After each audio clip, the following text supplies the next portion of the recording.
Hi good morning. അപ്പോൾ നമ്മുടെ ഇന്നത്തെ റെസിപ്പി ഒരു കലത്തിലുള്ള റെസിപ്പിയാണ്. മൺകലത്തിൽ ട്രഡീഷണൽ ആയിട്ട് ഉണ്ടാക്കുന്ന ഒരു റെസിപ്പിയാണ്. പക്ഷെ നമ്മൾ ട്രഡീഷണൽ അല്ല, കുറച്ച് മോഡേൺ ആയിട്ടാണ് ഉണ്ടാക്കിയത്. എങ്കിലും മൺകലത്തിൽ ഉണ്ടാക്കുന്നതിൻ്റെ ടേസ്റ്റൊക്കെ ഉണ്ട്. റെസിപ്പി എന്താണെന്ന് വെച്ചാൽ നമ്മുടെ തക്കാളി സാമ്പാറാണ്. ഇത് കണ്ടോ, അധികം കുറുകിയിട്ടില്ലാത്തൊരു തക്കാളി സാമ്പാറാണ്. എന്താണെന്ന് വെച്ചാൽ ഞാനിപ്പോൾ സ്റ്റൗ ഓഫ് ചെയ്തേ ഉള്ളൂ. കലത്തിൻ്റെ ചൂട് നിങ്ങൾക്ക് കാണാൻ പറ്റുന്നുണ്ട്, ആവി പോകുന്നത്. അപ്പോൾ ഇത്രയും ചൂടോടുകൂടിയാണ് ഞാനിപ്പോൾ പ്രസൻറ്റ് ചെയ്യുന്നത്. നല്ല അടിപൊളി സാമ്പാറാണ്. എന്തായാലും എല്ലാവരും ഇതുപോലെ സാമ്പാർ ഉണ്ടാക്കി നോക്കിയിട്ടില്ലെങ്കിൽ ഉറപ്പായിട്ടും ഒന്ന് ട്രൈ ചെയ്ത് നോക്കിക്കോളൂ. വിഷുവിനൊക്കെ നമുക്ക് ഈസി ആയിട്ട് ഉണ്ടാക്കാൻ പറ്റിയ സാമ്പാറാണ്.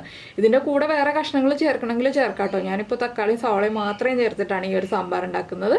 അപ്പോൾ എങ്ങനെയാണ് നമ്മുടെ തക്കാളി സാമ്പാർ റെഡിയാക്കിയത് നോക്കാം. നമുക്ക് നമ്മുടെ ഇൻഗ്രീഡിയൻസ് നോക്കാം. നമ്മളിപ്പോൾ 1/2 കപ്പ് പരിപ്പ് എടുത്തിട്ടുണ്ട്. തുവരപ്പരിപ്പാണ്.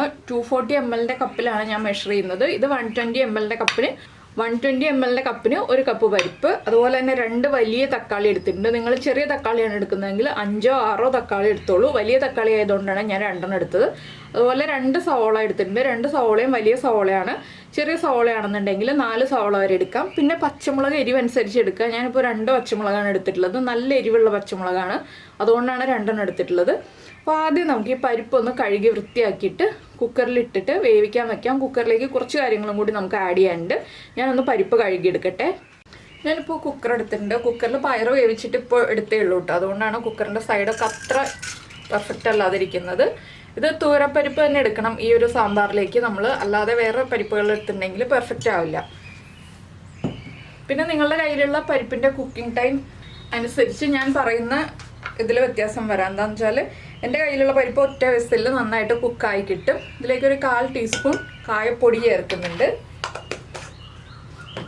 നമ്മൾ സാമ്പാർ ഉണ്ടാക്കുമ്പോൾ പരിപ്പിലേക്ക് കായപ്പൊടി ചേർക്കുമ്പോൾ അതിനൊരു പ്രത്യേക ടേസ്റ്റാണ്. പിന്നെ ഒരു 1/2 ടീസ്പൂൺ മഞ്ഞൾപ്പൊടി. ആവശ്യത്തിന് വെള്ളം, പരിപ്പിൻ്റെ മുകളിൽ നിൽക്കുന്ന അളവിൽ വെള്ളം ചേർക്കുക. കുറച്ച് കൂടിയാലും കുഴപ്പമില്ല, നമുക്ക് വെള്ളം ആവശ്യമാണ് സാമ്പാറിന്. ഒരു 1/2 ടീസ്പൂൺ ഉപ്പ്. ഇത്രയും ചേർത്തിട്ടാണ് ഞാൻ പരിപ്പ് കുക്ക് ചെയ്യാൻ വയ്ക്കുന്നത്. ഈ പരിപ്പ് കുക്കാവുന്ന സമയത്ത് നമുക്ക് ചെയ്യേണ്ട വേറെ കാര്യം എന്താണെന്ന് വെച്ചാൽ വാളൻപുളി ഉണ്ടല്ലോ, ഒരു ചെറുനാരങ്ങ വലിപ്പത്തിൽ, ചെറിയ ചെറുനാരങ്ങ വലിപ്പത്തിൽ വാളൻപുളി എടുത്തിട്ട് വെള്ളത്തിലേക്ക് ഇട്ടിട്ട് പിഴിഞ്ഞെടുക്കുക. അതും കൂടി റെഡിയാക്കി വയ്ക്കുക. അപ്പോൾ നമുക്ക് വേഗം തന്നെ നമ്മുടെ സാമ്പാർ റെഡിയാക്കാം. അപ്പോൾ എന്തായാലും ഞാൻ പരിപ്പ് വേവിക്കാൻ വയ്ക്കട്ടെ. അപ്പോൾ നമ്മുടെ പരിപ്പ് കുക്കറിൽ കുക്കായി കഴിഞ്ഞു. പ്രഷർ പോകാൻ വേണ്ടി വെയിറ്റ് ചെയ്യാണ്. ആ സമയത്ത് നമ്മൾ തക്കാളിയും സവോളയും കട്ട് ചെയ്തെടുത്തിട്ടുണ്ട്. ഇത് കണ്ടോ, ഈ ഒരു അത്യാവശ്യം വലിപ്പമുള്ള പീസുകളായിട്ടാണ് നമ്മൾ തക്കാളി കട്ട് ചെയ്തെടുത്തിരിക്കുന്നത്. എന്താണെന്ന് വെച്ചാൽ തക്കാളി നമ്മുടെ സാമ്പാറിൽ കാണണം, വല്ലാതെ ഉടഞ്ഞു പോരുത്. ഞാൻ കുക്കറിലല്ല തക്കാളി വേവിക്കുന്നത്.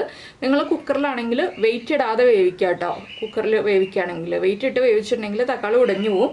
അതുപോലെ സവോളയും വലിയ പീസുകളായിട്ടാണ് നമ്മൾ കട്ട് ചെയ്തിരിക്കുന്നത്. ഇതുപോലെ ക്യൂബ്സ് ആയിട്ടാണ് കട്ട് ചെയ്തിരിക്കുന്നത്. പച്ചമുളകൊന്ന് സ്പ്ലിറ്റ് ചെയ്തെടുത്തിട്ടുണ്ട്. ഞാൻ ഈ ഒരു ചട്ടിയിലാണ് ഇതെല്ലാം വേവിക്കാൻ പോകുന്നത്. അതിനായിട്ട് നമ്മൾ പുളി പിഴിഞ്ഞ വെള്ളം ആദ്യം ആ മൺചട്ടിയിലേക്ക് മാറ്റാം. അപ്പോൾ നമ്മുടെ ചട്ടിയിലേക്ക് നമുക്ക് ആദ്യം പുളിവെള്ളം ചേർക്കാം. ഒരുപാട് പുളി വേണ്ട കേട്ടോ. ഈ ഒരു തക്കാളി സാമ്പാറിന് പുളി കുറവ് മതി. എന്താണെന്ന് വെച്ചാൽ തക്കാളിയുടെ പുളി ഇറങ്ങി വരും നമ്മൾ സാമ്പാർ ഉണ്ടാക്കി കഴിയുമ്പോൾ. അതുകൊണ്ട് തന്നെ ചെറിയൊരളവിൽ മാത്രം പുളി ചേർക്കാം. അതാണ് ഞാൻ ചെറിയ ചെറുനാരങ്ങ വലിപ്പത്തിൽ എന്ന് പറഞ്ഞത്. പിന്നെ ആവശ്യത്തിന് വെള്ളം ചേർക്കുക. നമ്മുടെ കഷ്ണങ്ങൾ വേവാൻ ആവശ്യത്തിന് വെള്ളം. ഇതിലേക്ക് നമ്മൾ ചേർക്കുന്നത് ഒരു 1/4 ടീസ്പൂൺ മഞ്ഞൾപ്പൊടി, 1/4 ടീസ്പൂൺ എരിവുള്ള മുളക് പൊടി, കാശ്മീരി ചില്ലി പൗഡർ അല്ല, ആവശ്യത്തിന് ഉപ്പ്, കുറച്ച് കറിവേപ്പില, പിന്നെ നമ്മൾ കട്ട് ചെയ്ത് വെച്ചിരിക്കുന്ന സവോള, അതുപോലെ തന്നെ തക്കാളിയും പച്ചമുളകും.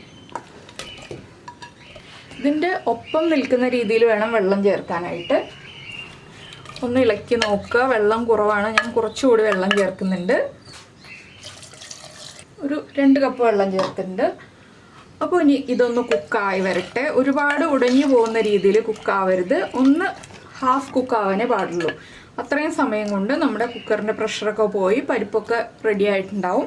അതിനുശേഷം നമുക്ക് ബാക്കിയുള്ള കാര്യങ്ങൾ പറയാം. അപ്പോൾ അടച്ചു വെച്ച് വേവിച്ചെടുക്കാം. അപ്പോൾ നമ്മുടെ പരിപ്പ് ഇതാ നന്നായിട്ട് കുക്കായി കഴിഞ്ഞു. ഇത് ഞാൻ മാറ്റി വയ്ക്കുകയാണ്. അതുപോലെ തന്നെ അപ്പോൾ നമ്മുടെ തക്കാളിയും സവോളയും നന്നായിട്ട് കുക്കായിട്ടുണ്ട്. തക്കാളിയുടെ തൊലിയൊക്കെ ഒന്ന് മാറി തുടങ്ങിയിട്ടേ ഉള്ളൂ, ഉടഞ്ഞു പോയിട്ടില്ല. ഇതിലേക്ക് ഇനി നമുക്ക് നമ്മൾ വേവിച്ച് വെച്ചിരിക്കുന്ന പരിപ്പ് ചേർക്കാം. പരിപ്പ് ഉടച്ച് ചേർക്കണം എന്നുണ്ടെങ്കിൽ ഉടച്ച് ചേർത്തോളൂ. പരിപ്പും ചേർത്ത് നന്നായിട്ടൊന്ന് ഇളക്കി ഇതിനി ഒന്ന് തിളയ്ക്കാൻ വയ്ക്കണം. ഇത് നമുക്ക് അടുത്ത ബർണറിലേക്ക് മാറ്റി വയ്ക്കാം. ഇത് തിളയ്ക്കുന്ന സമയത്ത് നമുക്ക് ബാക്കിയുള്ള കാര്യങ്ങൾ നോക്കാം. ലോ ഫ്ലെയിമിൽ തിളയ്ക്കാൻ വെക്കണം കേട്ടോ, ഹൈ ഫ്ലെയിമിൽ വെക്കരുത്. ഇനി ഞാൻ വേറെ പാൻ വയ്ക്കുകയാണ്. അപ്പോൾ നമ്മുടെ പാൻ ഒന്ന് ചൂടായി വരുമ്പോൾ നമുക്ക് ഇതിലേക്ക് വറവിടാനുള്ള കാര്യങ്ങളും അതുപോലെ തന്നെ നമ്മുടെ സാമ്പാർ പൊടിയും ഒന്ന് ചൂടാക്കി ചേർക്കണം. സാമ്പാർ പൊടി വെറുതെ ചേർക്കുന്നതിനേക്കാൾ ടേസ്റ്റ് ചൂടാക്കിയിട്ട് ചേർക്കുന്നതാണ്. അതിനാവശ്യമായിട്ടുള്ള വെളിച്ചെണ്ണ ചേർക്കുക. വെളിച്ചെണ്ണ ഒന്ന് നന്നായി ചൂടായി വരട്ടെ. അപ്പോൾ ഈ സമയത്ത് നിങ്ങൾ പുളിയൊക്കെ ചെക്ക് ചെയ്യുക. പുളി കുറവാണെങ്കിൽ കുറച്ചുകൂടി പുളിവെള്ളം ഒഴിച്ചിട്ട് തിളപ്പിച്ചെടുക്കുക, നമ്മുടെ പരിപ്പും തക്കാളിയും എല്ലാം ചേർത്ത്. അപ്പോൾ നമ്മുടെ വെളിച്ചെണ്ണ ചൂടായി തുടങ്ങിയിട്ടുണ്ട്. നമുക്കിതിലേക്ക് ആദ്യം കടുക് ചേർത്ത് കൊടുക്കാം. ഒരു ടീസ്പൂൺ കടുക് ഒന്ന് പൊട്ടിത്തുടങ്ങട്ടെ. കടുക് പൊട്ടിത്തുടങ്ങുന്നുണ്ട്. നമുക്കിതിലേക്ക് ഇനി ചേർക്കേണ്ടത് ഒരു 1/2 ടീസ്പൂൺ ഉലുവയാണ്. ഉലുവയും കൂടി ഒന്ന് പൊട്ടി വരട്ടെ. കടുകും ഉലുവയും പൊട്ടിക്കഴിഞ്ഞു. ഇതിലേക്ക് നമുക്കിനി കറിവേപ്പിലയും വറ്റൽ മുളകും ചേർക്കാം.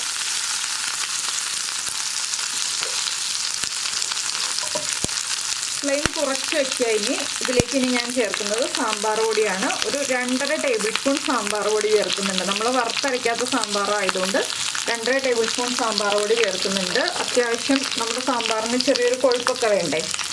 ഇനി ഇതൊന്ന് ഈ എണ്ണയിൽ ചൂടാക്കി എടുക്കുക. എണ്ണ കുറവാണെങ്കിൽ ഒഴിച്ചു കൊടുക്കാം കേട്ടോ. ഞാനിപ്പോൾ ഒഴിച്ചു കൊടുക്കുന്നില്ല. ഈ എണ്ണയിൽ തന്നെ ചൂടാക്കി എടുക്കുകയാണ്. ലോ ഫ്ലെയിമിൽ വെച്ചിട്ടാണ് ചെയ്യുന്നത്. ഇനി നമ്മളിതിലേക്ക് മഞ്ഞൾപ്പൊടി, മുളക് പൊടി, മല്ലിപ്പൊടി തുടങ്ങിയ കാര്യങ്ങളൊന്നും ചേർക്കുന്നില്ല. ഞാൻ സാമ്പാറിലേക്ക് മല്ലിപ്പൊടി ചേർക്കാറില്ല. മല്ലി വറുത്തരയ്ക്കുമ്പോൾ ചേർക്കാറുണ്ട്. അല്ലാത്തപ്പോൾ നമ്മുടെ സാമ്പാർ പൊടിയിലുള്ള മല്ലിപ്പൊടി തന്നെയാണ് നമ്മുടെ സാമ്പാറിന് കൊഴുപ്പ് കിട്ടുന്നത്. ഒന്ന് ലോ ഫ്ലെയിമിൽ വെച്ചിട്ട് ഒരു 30 സെക്കൻഡ് ഒന്ന് ഇളക്കി കൊടുക്കുക. നല്ലൊരു സാമ്പാർ പൊടി കുക്കായ മണമൊക്കെ വന്നു കഴിയുമ്പോൾ നമുക്കിത് സാമ്പാറിലേക്ക് ചേർത്ത് കൊടുക്കാം.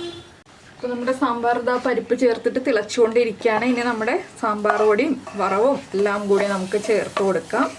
ഇതൊന്ന് ഇളക്കി മിക്സ് ചെയ്യുക. ഇതിലേക്ക് കുറച്ച് ഗ്രേവി എടുത്തിട്ട് ഈ പാനിലേക്ക് ഒന്ന് ഒഴിച്ചിട്ട് അതും കൂടി ഒന്ന് ചുറ്റിച്ചൊഴിച്ചു കൊടുക്കുക. ഇനി നന്നായിട്ട് ഇളക്കി മിക്സ് ചെയ്യുക. അപ്പോൾ നമ്മുടെ സാമ്പാർ 3/4 ഭാഗത്തിൽ കൂടുതൽ ഒരു 90% റെഡി ആയി കഴിഞ്ഞു. ഇനി ഇതിലേക്ക് 1-2 കാര്യങ്ങളും കൂടി ആഡ് ചെയ്യാനുണ്ട്. നമ്മൾ ഉലുവ വറവിന് ചേർത്തതാണ്. സാമ്പാർ പൊടിയിലും ഉലുവ ഉണ്ടാവും, എങ്കിലും ഒരു 2 പിഞ്ച് ഉലുവപ്പൊടി ചേർക്കുക. അതുപോലെ തന്നെ പുളിയും എരിവും എല്ലാം ബാലൻസ് ചെയ്യാനായിട്ട് ചെറിയൊരു പീസ് ശർക്കര ചേർക്കുക.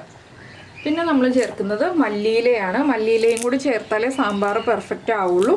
മല്ലിയില ചെറുതായിട്ട് കട്ട് ചെയ്തിട്ട് ചേർക്കണം എന്നുണ്ടെങ്കിൽ ചെറുതായിട്ട് കട്ട് ചെയ്ത് ചേർക്കാം, ഇല്ലെങ്കിൽ ഇതുപോലെ നിങ്ങൾക്ക് ചേർക്കാം. ഇനി ഉപ്പും പുളിയും എരിവും എല്ലാം ഒന്ന് ടേസ്റ്റ് ചെയ്ത് നോക്കുക. എല്ലാം കറക്റ്റ് ആണെന്നുണ്ടെങ്കിൽ നമുക്ക് ഫ്ലെയിം ഓഫ് ചെയ്തിട്ട് ഒരു ഇൻഗ്രീഡിയൻറ്റും കൂടെ ചേർത്ത് സാമ്പാർ ഇഡ്ഡലിയുടെയോ ദോശയുടെയോ ചോറിൻ്റെയോ ഒക്കെ കൂടെ കഴിക്കാവുന്നതാണ്. ഈ ഒരു തക്കാളി സാമ്പാർ ഇഡ്ഡലിക്കും ദോശയ്ക്കായിരിക്കും ഏറ്റവും നല്ല കോമ്പിനേഷൻ വരുന്നത്. ചോറിൻ്റെ കൂടെയും കുഴപ്പമൊന്നുമില്ല. ഞാൻ പറഞ്ഞു എന്നേ ഉള്ളൂ, കൂടുതൽ നല്ലത് ഇഡ്ഡലിക്കും ദോശയ്ക്കായിരിക്കും എന്നുള്ളത്. ഉപ്പും പുളിയും എല്ലാം പാകമാണ്. നമുക്കിനി ഇതിലേക്ക് ലാസ്റ്റായിട്ട് ചേർത്ത് കൊടുക്കേണ്ടത് ഒരു പിഞ്ചും കൂടി കായപ്പൊടി. കായത്തിൻ്റെ മണം സാമ്പാറിൽ ഉണ്ടാവണം. എന്താണെന്ന് വെച്ചാൽ നമ്മൾ സാമ്പാർ കഴിച്ചു കഴിഞ്ഞാലും കയ്യിൽ ആ ഒരു കായത്തിൻ്റെ മണം നിൽക്കണം. അപ്പോഴാണ് ആ സാമ്പാർ നല്ല സൂപ്പർ സാമ്പാറാവുക. അപ്പോൾ ഇത്രയേ ഉള്ളൂ നമ്മുടെ സാമ്പാറിൻ്റെ പരിപാടി. കണ്ടോ, അത്യാവശ്യം ലൂസായിട്ടുള്ള സാമ്പാറാണ്. കുറച്ച് കഴിയുമ്പോൾ ഒന്നുകൂടി ഒന്ന് തിക്കായി വരും. അപ്പോൾ ഇതുപോലെ നിങ്ങൾക്ക് ഏത് കഷ്ണങ്ങൾ വെച്ചിട്ടും സാമ്പാർ ഉണ്ടാക്കാം. ഇതിപ്പോൾ നമ്മുടെ കയ്യിലുള്ള സിമ്പിളായിട്ടുള്ള തക്കാളിയും സവാളയും വെച്ചിട്ടുണ്ടാക്കാൻ പറ്റുന്ന ഏറ്റവും സിമ്പിളായിട്ടുള്ള സാമ്പാറാണ്. അപ്പോൾ എല്ലാവരും ട്രൈ ചെയ്ത് നോക്കിയിട്ട് ഇഷ്ടമായി കഴിഞ്ഞാൽ ഒന്ന് അഭിപ്രായങ്ങളൊക്കെ പറയാൻ മറക്കരുത്. അഭിപ്രായങ്ങളൊക്കെ ഒന്ന് നമ്മുടെ വീഡിയോയുടെ താഴെ ഒന്ന് കമൻറ്റ് ചെയ്യാൻ മറക്കരുത്. അതുപോലെ തന്നെ ഒന്ന് ലൈക്ക് ചെയ്യാനും മറന്നു പോകരുത്. പിന്നെ നമ്മുടെ ചാനൽ ആദ്യമായിട്ട് കാണുകയാണെങ്കിൽ നമ്മുടെ വീഡിയോ പ്രസൻറ്റ് ചെയ്യുന്ന രീതിയൊക്കെ ഇഷ്ടമായി എന്നുണ്ടെങ്കിൽ നമ്മുടെ ചാനലൊന്ന് സബ്സ്ക്രൈബ് ചെയ്ത് സപ്പോർട്ട് ചെയ്യണേ. സബ്സ്ക്രൈബ് ചെയ്യുന്നതിന് ഈ വീഡിയോയുടെ താഴെയുള്ള റെഡ് സബ്സ്ക്രൈബ് ബട്ടൺ ഒന്ന് ക്ലിക്ക് ചെയ്യുക. അതിൻ്റെ റൈറ്റ് സൈഡിലുള്ള ബെല്ലൈക്കണും ക്ലിക്ക് ചെയ്യുക. അപ്പോൾ ഓളെന്ന് പറഞ്ഞിട്ടൊരു ഓപ്ഷൻ കാണാം. ആ ഓളും കൂടി പ്രസ് ചെയ്തിട്ടുണ്ടെങ്കിൽ ഞാൻ എപ്പോഴും വീഡിയോ അപ്ലോഡ് ചെയ്യുമ്പോൾ നിങ്ങൾക്ക് നോട്ടിഫിക്കേഷൻ വരും. അപ്പോൾ ഒരു മിനിറ്റും കൂടി സാമ്പാർ ഒന്ന് തിളച്ചുകൊണ്ടിരിക്കട്ടെ. ആ മല്ലിയിലയുടെയൊക്കെ ഫ്ലേവർ ഒന്ന് സാമ്പാറിലേക്ക് പിടിക്കണമല്ലോ. അതിനുവേണ്ടി 1 മിനിറ്റും കൂടി തിളച്ചുകൊണ്ടിരിക്കട്ടെ. അത് കഴിയുമ്പോൾ ഫ്ലെയിം ഓഫ് ചെയ്യാം. നമുക്ക് ഇളം ചൂടോടുകൂടി സെർവ് ചെയ്യാം. ഇത്രയേ ഉള്ളൂ ഇന്നത്തെ നമ്മുടെ വീഡിയോ. അപ്പോൾ നമുക്ക് എന്തായാലും നമ്മുടെ അടുത്തൊരു വീഡിയോയുമായിട്ട് നാളെ കാണാം.